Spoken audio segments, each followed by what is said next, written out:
اللهم صل على محمد وعلى آل محمد كما صليت على إبراهيم وعلى آل إبراهيم إنك حميد مجيد.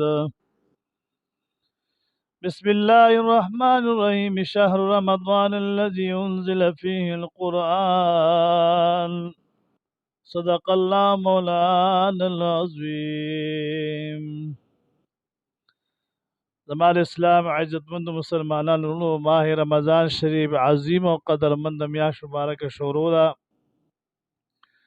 د برکتونو، د رحمتونو، د عزتونو، د شرابتونو، د اجرونو، د خوراکونو میاشت ده. په دې کې موږ تاسو له پکار دي نننې درس زما دی په نوافلو باندې. کله انسان د خوب را بیدار شي یا اودس چرندامو کی نو هغه له پکار چې تحیت الوضو 2 رکعاته نفل منځو کی، چې مکروه ټیم نوی نو 2 رکعاته نفل منځ چې تحیت الوضو کی دغه 2 رکعاتو د برکت الله تبارک وتعالی در پاره جنت واجب کی او ټول گناهونو ته الله تبارک وتعالی معاف کی. پلمبی رکعات کے بعد ولدالین آمین نہ پس صورت کافرون وائی او دویم رکعت کے بعد صورت اخلاص وائی. دا مستحب دی وائل پدے تحیت الوضو کی. دویم نفل چی دی آگے تا تحیت المسجد وائی. کله چې یو انسان جماعت ترا داخل شي، جماعت تراشی مسجد تا او مکروح ټیم نوی نو 2 رکعاته نفل بکی تحیت المسجد. چې دا 2 رکعاته نفل منځو کې نو د جماعت حق ادا کو. الله په د باندې یو خپل فضل احسان کو جماعت ته راوست خپل کور ته عبادت خانه ته دغه شکریہ کې 2 رکعاته نفل مسکی مکروح ټیم کې بنه کی. دریم نمبر نفل دی هغه ته نماز اشراق ویل شي، صلات اشراق وتوي. 2 رکعاته نفل منځ د اشراق د یو حج او د یو قبول شوی عمرې ثواب لري. کله چې نور روخیږي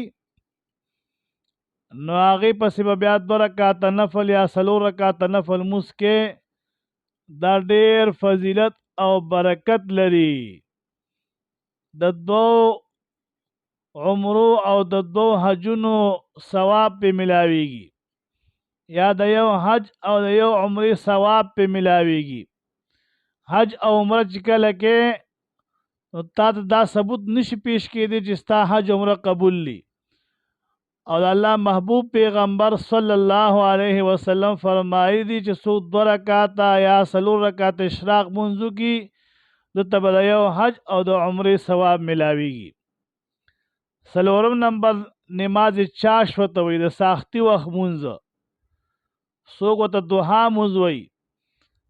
دغه چاش مونځ چې دی نفل د 2 رکعاتو نه ونیسه تر 12 رکعاتو پورې کولی شي. 2 رکعاتو نه ونیسه تر 12 رکعاتو پورې کولی شي. دغه د چاش مونځ د سحر د 9 بجو نه ونیسه تر د 11 بجو پورې د ورځې دا د چاش مونځ کېږي. ها دې ته چاش مونځ وایي، دوحا مونځ ورته ویلی شي. د یو رکعت په بدل کې د 10 لکو نیکو ثواب په عملنامه کې لیکلی شي. یو رکعت چوکې لکه 10 لکه نیکې چې لیکلي وي. او الله تبارک وتعالی د انسان رزق فراخی چې څوک دا دوحا مونځ ادا کوي، د چاش مونځ چې ادا کوي نو داغه رزق به فراخ وي. 5 نمبر نماز زوال ورته وي. نماز زوال هغې ته ویلی شي چې 4 رکعاته نفل مونځ چې کله زوال ختم شي، د زوال ټیم ختم شي، د ماسپښین د مانځه نه مخکې دغه 4 رکعاته نفل مونځ ته د زوال نفل وایي. چې دا 4 رکعاته نفل څوک کوي الله تبارک وتعالی به ته جنت کې او کور تیاروي. 6 نمبر صلات اوابین ورته ویلی شي. دا د ماښام د مانځه نه پس شپږ رکعاته یا 12 رکعاته نفل مونځ دی، دې ته صلات اوابین وایي.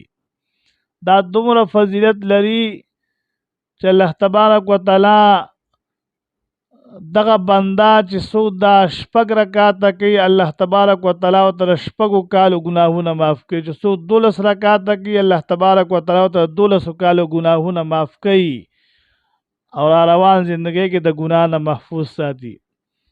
د تهجد مونځ اووم نمبر تهجد مونځ، انسان چې پیشبیني لا پاسی پیشبیني کوي نو پکار دی چې ودس چرندامو کې د تهجد مونځ 8 رکعاته یا 10 رکعاته یا 12 رکعاته د تهجد مونځ ادا کی.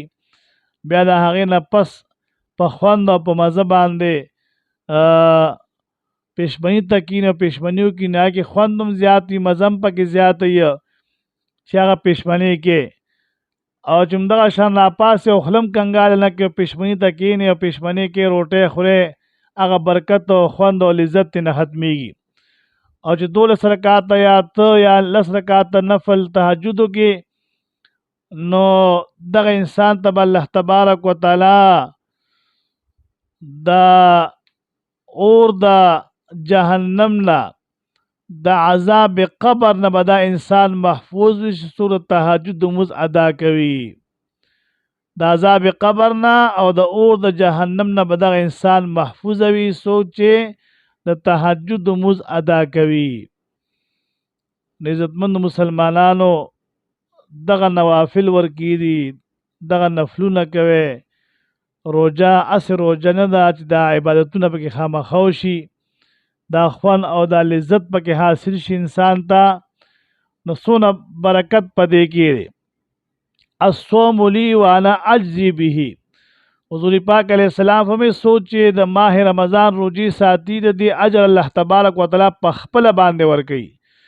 نور عملونه چې څوک کوي د هغې عملونو ثواب د فرشتو په ذریعه باندې ملاویږي.